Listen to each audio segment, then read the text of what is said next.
Hello. Hi, everyone. Welcome to another episode of Asian Women Mean Business. I'm so excited about the guest I'm bringing on today because she's got such a brilliant story and such a brilliant purpose, something that I feel very, very passionate about. Welcome, Nitika. Thank you so much for having me, Rupinder. I'm so happy that you're here. Look, why don't you introduce you? Let's start off by just introducing yourself and sharing a little bit about what you do and why you do it. Yes. So firstly, hi, everyone. I'm Nitika. I'm founder of a company called Aila, which is Your Money PT. In terms of, my background, so I've come from a low-income migrant background, which is probably the story of many in this community.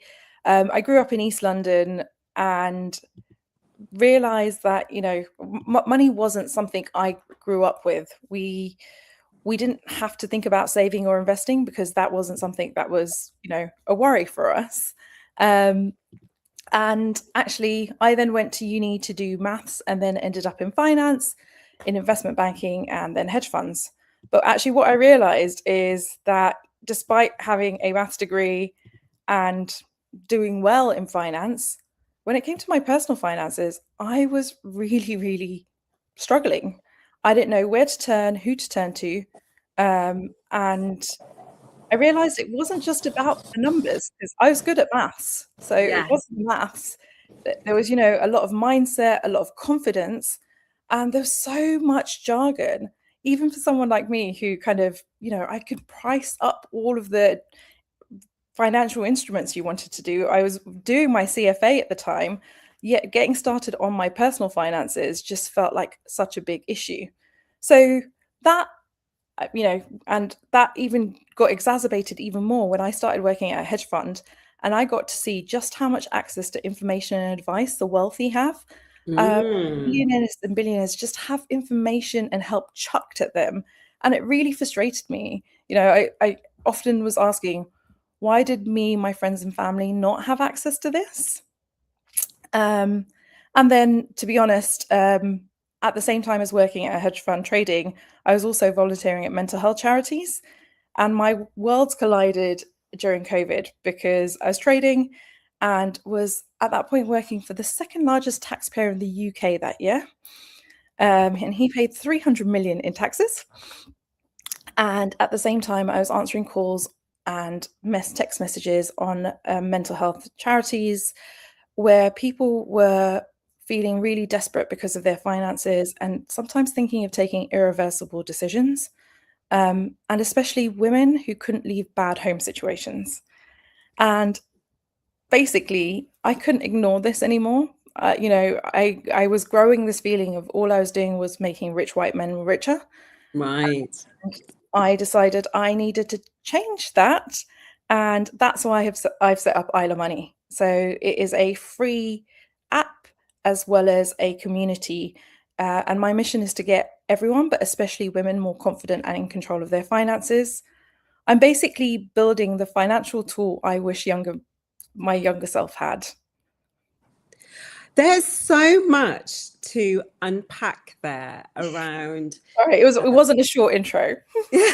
No, but I think those of us who are doing something that's very heartfelt, purpose-driven, mission-led, it's never going to be a short intro. And there's so much I want to unpack there, and so much that you covered about, particularly for those of us who are children or first, second, third generation migrants. We wouldn't have access to those money conversations and those investment conversations and those tax efficiencies because, and I can only share my experience, which is, my parents are migrants. I'm the first generation that was born here. For such a long time, my parents have been in survival mode and raising kids and doing what they had to do. So growing up, those conversations were never part of my upbringing. I'm in my mid-40s now. And now is a time when actually, for the first time, we as a family are having so many of these conversations about capital gains and allowances and taxes and what is an efficient way to think about inheritance planning. And so there's going to be a whole generation of us that have never come across certain terms, that have never had access to language, to mindset, to tools. And that's why I love, love, love what you're doing. And I love that you are so open about, hey guys, I've got a maths degree and I was working in banking and there was stuff that I didn't know. Because my question to you was going to be, why do you think so many capable, intelligent women still feel intimidated by money and finances? So let's be clear, it's not an intelligence problem. It is the system and society that's failed us. If you are one of them who, you know, classifies yourself as capable, intelligent, but still feel intimidated, just know that you're not the only one. Only 28% of women feel empowered to act on their finances. Wow. Only 28% of women. And it's because of the barriers of society as well as education. And we also have to take a moment to remember that in the UK, women were only allowed to have their own bank account and their own mortgages for the last 50 years, 1975. And if you think back to maybe some of where our ancestors come, so places like India, it's even later. It's only more recently have women had full authority over their own finances. So why do you expect women to then feel confident when actually, if you think about our mothers, when they were growing up, they couldn't have had their own bank account. So it is just one generation that's seeing this change. And, actually, when you come to think about the South Asian women, we're actually always known to hold the finances of a household. We are always known to be really good at the budgeting and actually making sure the household works. There's always that image of the women getting the household keys. And we're often taught how to be careful with money, how to be money savvy, and how to make sure the money works for the family. But actually, what women aren't taught to do is the next step on how to make your money work for you, how to be efficient with that, and how to actually make it grow. So it's not that women don't lack ability, they lacked the education, the conversations that they needed to be a part of, and accessible guidance. So let's be clear, up till maybe the last decade, you could only have someone help you with your finances if you were seen as a high net individual. And financial advisors, even today, most of them won't look at you or speak to you unless you have 250K of investable assets. Now, which person in their 20s, 30s, 40s now even has that unless you come from wealth? And that's a big part of the issue. Again, there's so much there to unpack. And I love how there's so much kindness and compassion in the way that you approach this. And I want to cover, I do want to come back to, like, you said about the education that's been missing, the assets, the knowledge that's been missing. But what do you see as being some of the biggest financial mistakes women are making? What do you see in the work that you do, the women that you speak to? What are some of the mistakes that we're making with our finances? Honestly, one mistake, which I see everywhere, and it's not just females, it's everyone, it's not starting early enough. Right. It's waiting until they've earned more or they have more time is one that I see everywhere. But the one I see a lot for women is falling into societal roles. Now, what do I mean by this? This is a woman problem across the board, but especially for South Asian women. Women end up doing more than 60% of the unpaid work in society. Yeah. And we take on some of the societal roles, which leaves them less time to engage in their priorities, I would say. And I've seen it happen firsthand. So where women who have, I went to university to do maths. I have other friends who were women who did maths. They were working in banks, were actuaries. They then got married and married doctors and dentists. Who do you think was looking after their finances when they got married? Yeah, right. It's all handed off to the partner, the husband, isn't it? And let's be clear, they were the ones that had worked in finance. They were the ones that had the background. But when I asked them, because I was confused, they were like, I don't have the time. I'm looking after the kids. Right. He's then dealing with the finances. So I sometimes think it's about making sure you don't fall into those societal traps and making sure you still know what's going on with your money. You can work as a partnership and say who's doing what in a, a marriage or in any system, but you should always know what's happening and always have a level of engagement, because at some point or another, unfortunately, you may need to know what's going on with your finances. You can't always trust another person to look after them. And I wondered if, like, some of that relinquishing or of handing it over, yes, it might be time and the pressures of life and raising children, a household, and and some of that is that societal expectations of, like, the man handles the money, and particularly I think in cultures that are patriarchal, and we know that South Asian culture is that way as well. It just sounds a lot to me like what you're saying is it's your money, and be very aware and conscious of where it's going, where it's been invested, where it sits, but Yeah. also I think the lack of education, the lack of awareness. And I love the fact that you said earlier it's not a lack of intelligence, it's just awareness and knowledge and information, and that's what you're committed to changing. Yeah. I cannot emphasize enough, it's not a lack of intelligence. And also sometimes in some of the societal roles, and this isn't just in South Asian cultures, this is across the board, women often earn less than men, so feel that they have less right to get involved with financial situations and in the home. Let's be clear, even if you're a stay-at-home mum, you still get some rights over these decisions, the financial decisions. You can't just see it as they are earning, so they get to make the choices. And often that's sometimes some of the mindset element that comes into it as well. Yeah, and I think it's really important that we call that out and just raise awareness about it, because everyone's households are going to be different, and then there will be some where women are the 50-50 and it's equal, and there'll be others where women are, I know many families where actually the women are the dominant earner, so they take control of the finances. But so there's no one rule No. that fits all, but what we're talking about is generally what's happening in our community and our culture. You've been really vocal about the fact that, and you started your introduction like this, and you said, I grew up in a low income household, and that and what that does to not only our knowledge and our access, but what has that done to your mindset when it comes to your relationship with money? Yeah, so so my background is my family actually moved, my dad's side of the family moved over from Uganda when Right.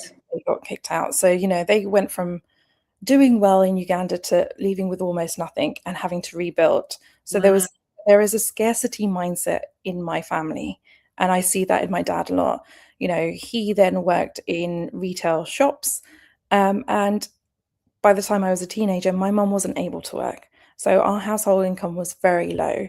I was very aware that money was limited supply, and you end up with a scarcity mindset. I would think 3, 4, 5 times before asking my parents for anything. And then that stays in your mind. So even once I started earning, I still had that. There was still a fear around money. Now, one thing I love to explore with people in my community is your money attitudes. And I can recognize that growing up, money for me meant security. I needed it for security. And my money attitudes are now changing to freedom. But let's be clear, for a very long time, even when I was earning, and I was earning really well at a hedge fund, my scarcity mindset wouldn't allow me to spend. I could spend on my friends and my family, but I couldn't buy myself stuff without feeling guilty. And so I don't want it to sound like my scarcity mindset hasn't isn't helpful, because actually it's helped me and my family do really well and, build up in times of hardship. And it's helped me save, and it's helped me get onto the property ladder. It's helped me get financially independent. But at a point in time, the scarcity mindset has also then maybe held me back from enjoying money and actually having the life I want. So it's been a double-edged sword. I'm Gujarati, and there is a stereotype of us being quite cheap and quite money savvy, and I embrace it. I'm so proud of my money savviness, and before I used to be a bit embarrassed by it, but no, I am still the one that's looking for deals. It doesn't matter how much I earn. I want a good deal, and I want to be efficient with my money, and I'm never now going to apologize for that. And thank you so much for sharing that so candidly. And I loved the way you explained about how your relationship with money and how much of it is inherited and comes from what we see with our parents or our grandparents. And obviously the example that you gave was your family and your parents coming over from Uganda, and what happened there with obviously Idi Amin effectively saying to Indians that you need to leave the country and you don't get to take anything with you. The trauma of that, and I often talk about the trauma of partition of India and Pakistan, and when people had to leave behind their worldly goods and possessions. And I see so much of those patterns being carried forward in, just as you beautifully articulated it, around scarcity mindset and hoarding and holding on, and this sense of fear. And I loved what you said about, I've actually changed from money being a source of security and there being fear around it to freedom about what does it enable us to do. And that feels, just even when you were saying that, it just feels so expansive in the way that we can talk about money and how it sits with us as well. So that really resonated with me, and I think will resonate with so many women from our community in particular. But whatever community you're from, you're going to have your own stories of how you were raised around money and what money means to you. And just to add to that, actually, one point is where you talk about some of the generational trauma elements of things. Your money mindsets are set by the age of 7. Wow. So your money Okay. mindsets are set before you even have money. And so where we talk about generational trauma, of course it is, because my dad's money mindsets were set by the age of 7. If you don't work on them, they are then passed on. So there is a level of that generational trauma, and you do pass it down. You have to actively work on, making sure that's not the case, and working out what works for you and what doesn't. But like you said, you see it in the hoarding, you see it, and hoarding is an example of a scarcity mindset as well. So you see it turn up in different ways in your spending as well as how you live. Yeah, that's a really great comment. Which is a really great comment from Neelam. Thanks, Neelam. Thank you for raising this topic. May you continue to raise this awareness and keep calling it out to support women in all their different roles throughout their lives, as our relationship with money needs to improve. Embrace education around money. Yes, thanks, Neelam. Thank you for joining us and for sharing that. One of the things that I really connected with you on is about the fact that you talk openly about having ADHD. Yes. And how has that influenced how you manage your finances and run your business? And even thinking back to your corporate career, what's been the impact of that? And what do you see in other women that may have ADHD too? So I'm a late diagnosed ADHD person. So there is a lot of us who, I think perimenopause starts after 35, they say, for most people. And what they say is women are very good at masking ADHD.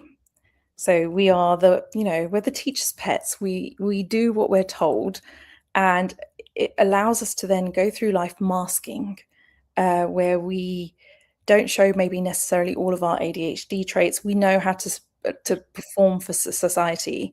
Perimenopause starts, your estrogen drops, and it becomes harder and harder to mask. If you're feeling like this and you're feeling like things don't work, please look to get help and see if you do need a diagnosis. I got mine, a couple of years ago. Um, it's been hard. It's helped me understand some of my traits. So I've always been messy, always been unorganized, always late. Um, and admin isn't my strong point. And that's all types of admin, including financial admin. So ADHD can make it hard for your finances, but I actually also see the other side of ADHD. It has become my superpower as well. The way I look at the world is different. My positive attitude, my time blindness is also blindness to everything in life, where I think I can do whatever I put my mind to. I can hyper focus on anything, and learn new skills. And that was very helpful for finance. So my ability to hyper focus and work really well under pressure really helped for my jobs in finance. But, again, I am very happy to call out. I am telling people to engage with their finances. I am very confident with my finances. When it comes to financial admin, oh my God, do I struggle? Like, financial admin is not my forte. The number of years I am doing my self assessment and submitting it just before midnight on the 31st of January is not a joke. It's crazy. Um, you know, but when it comes to my business, I recognize how hard ADHD is, how important automations, reminders, and simplifying your finances. And that's what I'm trying to also build into the Isla app and into the Isla community. Even things like doing financial admin sessions, where even having a body double, so like getting groups of women together so we can work on our admin and then have a nice cocktail or a brunch as a reward. It's finding the right ways of dealing with your superpowers or your weaknesses, and realizing that there are ways to reduce your mental load, and work with some of the areas you're not as strong on, some of your weaknesses, and getting help. Thank you for being so courageous and open about sharing all of that, because I know, and we were talking before we hit record, about how women do, particularly women, I think, in the South Asian community, shy away from a formal diagnosis or recognition, or talking about it as candidly as you do. And I love the fact that you take full ownership of it and you say, this is where it's really good. It makes me feel really powerful. And this is the bit where I need help. And this is what I've done to counter that with by the way, I love the idea of the finance admin sessions and coming together and ticking off those tasks that we do put off, and then that we do need some support with as well. One of the things you talk about is financial confidence. What does that even mean? What does that look like? You know what? There's no one size for everyone. Financial confidence just looks like you trusting yourself with money. Oh, I love that. Really simple, really clear. And I think that's a really good question to ask yourself. Do I trust myself with money? Yeah. And how you go about making that work for you. Now, whether you get someone else to help you, whether you're doing it yourself, how much you're choosing to do doesn't matter. Find out, a lot of people think financial confidence looks like someone who is investing all the time or someone who is always on top of their budget. No, it's not all. Those are all just little bits of it. Financial confidence is just you knowing you are on top of your money goals. And when I say money goals, I don't mean money goals. I mean your life goals and working towards those and knowing that your money is working in the best way for you. Again, so relatable and clear, and something that it will differ from person to person, because everyone's life goals are different, everyone's then therefore everyone's money goals are going to be different, and therefore everyone's level of confidence is going to be different as well. So I think it's really important that we make that clear, that it's going to vary for different people. But for someone who feels completely overwhelmed, because we've talked about generational legacies, we've talked about partition, we've talked about Uganda, we've talked about what's happened with our parents, we've talked about low incomes, we've talked about ADHD, and there's so many other types of neurodiversity as well. if someone's watching this or listening to this and they're feeling like, oh crikey, like this is really overwhelming, where should they start?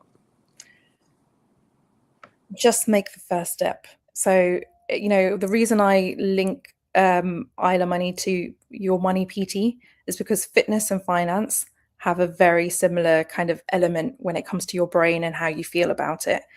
And a lot of people have now come to realize progress beats perfection when it comes to your fitness. And it's the same with your finances. I appreciate you feel overwhelmed. Just start small.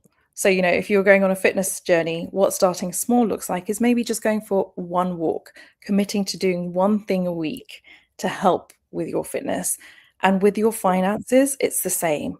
Now, some areas which I think could help to with your overwhelm is start by knowing what you earn, what you're spending, and set yourself one habit, even if that is just once a week, you open your credit card statement or your bank account.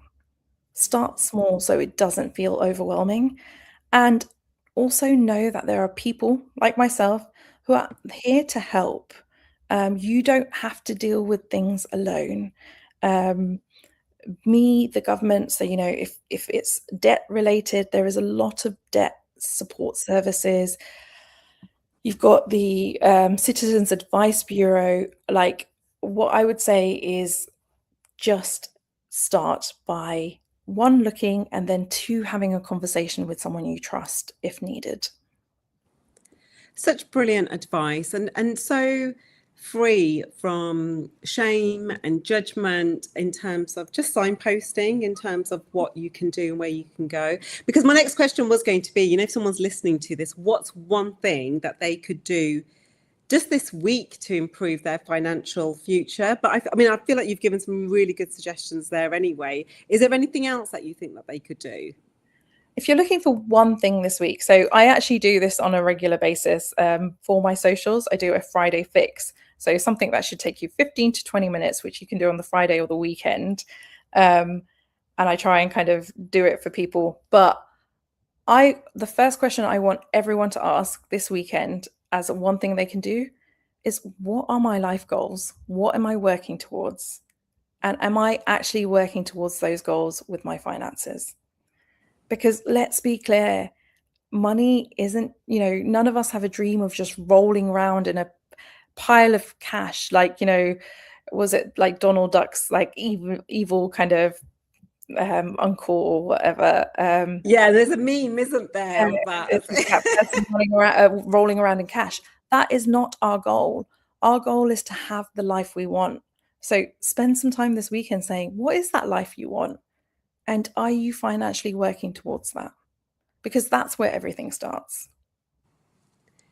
Thank you. That's really, there's so much there, isn't there, in terms of practical, tangible things that you can do. I loved what you like. If you don't open your statements, go and open your statement. But also big vision things, like what do you want your life to look like and feel like? What do you want it to look like and feel like in 5 years, in 10 years, in 15 years? Well, how much is that going to cost you? And it's really interesting that because I've done this activity as well, when I've sat there and thought about, where do I want to be in 10 years, 15 years, 20 years? And the things that you think that are going to be, I don't know, I want a car full of Ferraris and Porsches and all of this, or I want a helicopter, or, the big stuff that we think about when we're little. As you get older, it's that clarity around, actually, I just don't want to have to worry about paying for shopping, or I want to be able to treat my children and my grandkids, and I want to be able to go on holiday whenever I want to. I want to be able to donate to charity. I want to be able to do purpose-driven work, which means that, I have to have investments and my financial needs need to be met, or I need to secure my children's financial future, or I want to be able to pass on not just money, but education. And I love what you said about, a child's money mindset is there by the time they're 7. So what are the lessons we want to pass on to our children and their children in terms of how they feel about money? There's so much there. Go on. And that's the thing, like, a lot of people know what their dreams are, but they're scared of maybe articulating it, but they're also scared of seeing the cost of them. And that's actually what I try to do with the Aila Money app. So they're, financial planners, if you pay for them, will show you the cost of the life you want. And that's what the app does. Like, as a money PT, I help you understand where you currently are. So you understand your net income, your net wealth. And the main part of it is then saying, what are your life goals and how much do they cost personalized to you? And showing you the cost of them throughout your life and when you're going to need that money. I think that's really important, because that number can sometimes feel big, but if you know what your goal is, you're more likely to then take steps to work towards that. I mean, look, I love the sound of your app. Why don't you tell us a little bit more about it? And what is it freely available? How do people download it? Tell us everything about it. Yeah, so the app, like I said, Money PT, so helps you understand where you are and then centers everything around your goals. So, does that goal calculation for you of what does the life you want cost? And then I then try and help you achieve it with personalized financial education on budgeting, saving, investing, an action tracker, so you can see how you're tracking towards those goals on a monthly basis. And then, as and when you need, access to AI as well as human advisors and guidance. So you then have the support from people who understand you to help you with those goals. So, for example, you might have saved towards a deposit. I can then help you understand some of the education around, right, which tax efficient products, say such as a LISA, could help you get that deposit quicker. When you then get to the stage where your deposit's there, I can then introduce you to mortgage brokers or solicitors and people who are vetted, but also I'm trying to make sure that they're people that represent us. So is there more women on the panel than you'd see otherwise? Yes. Is there representation of ethnic minorities? Yes, because I think that's so important. And so, yeah. I mean, and the app is available on App Store. App Stores. It's free to download. It's free to use, and it's just available on. So you can download it from App Stores at Aila Money, Your Money PT, or from the website as well. So what you need to do is, if you haven't already downloaded the app, you need to go, that needs to be the first port of call, that first action that you need to do. And then if anyone's listening to us today and they really want to connect with you and learn more about the services that you offer, could you share a little bit more about where can they find you and what else can they reach out to you for support with? Yep. So you can find me on LinkedIn and other socials. So Instagram, TikTok barely, but there. And so some of the services, so I do money coaching, so bringing in the psychology of money and counseling as well as the money side of it. So you can do individual sessions. I also run group sessions. So I run a course called 75 Money, where over 10 weeks, we go over your money week by week. First your goals, then like income, how to be tax efficient, how to negotiate salaries, thinking about your budgeting, debt, thinking about investing as a 5-part module. I'm also then obviously running community sessions, so the financial admin sessions, financial book club, because, a geek in me hasn't disappeared. So you can just come and join the community. There is a Luma calendar, which you can subscribe to see some of our upcoming events. But yeah, connect with me and follow Aila Money.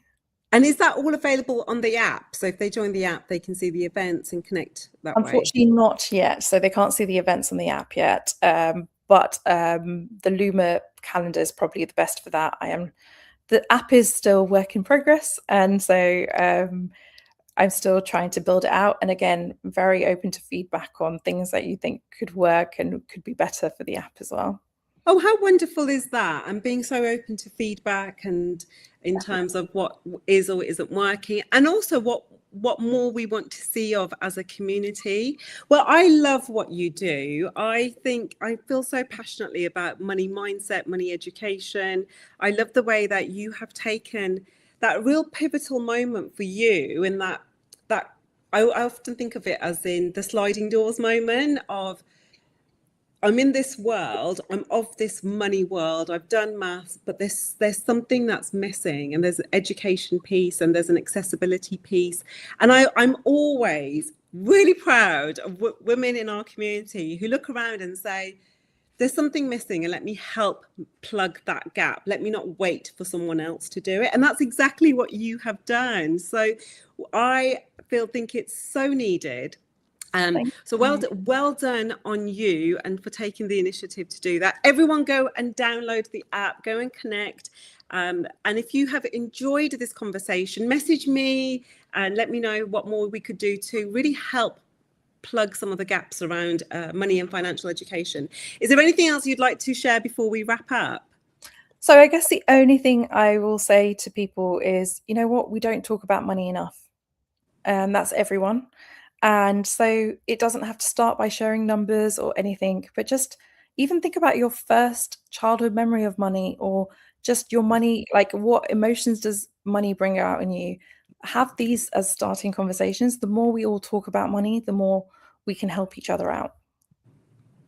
I love that. And I'm going to end on that because I can't top it. So I love that. Think about your money memories and money. Let's talk more about money because the more we talk about it, the more we'll make it, the more we'll save it, the more we'll invest it. And the more we will have knowledge and access to information that, like you said right at the beginning, that so many people and so many privileged people have already had access to, and we're playing catch up here, right? So that's what you're doing. You're giving us a shortcut to get there.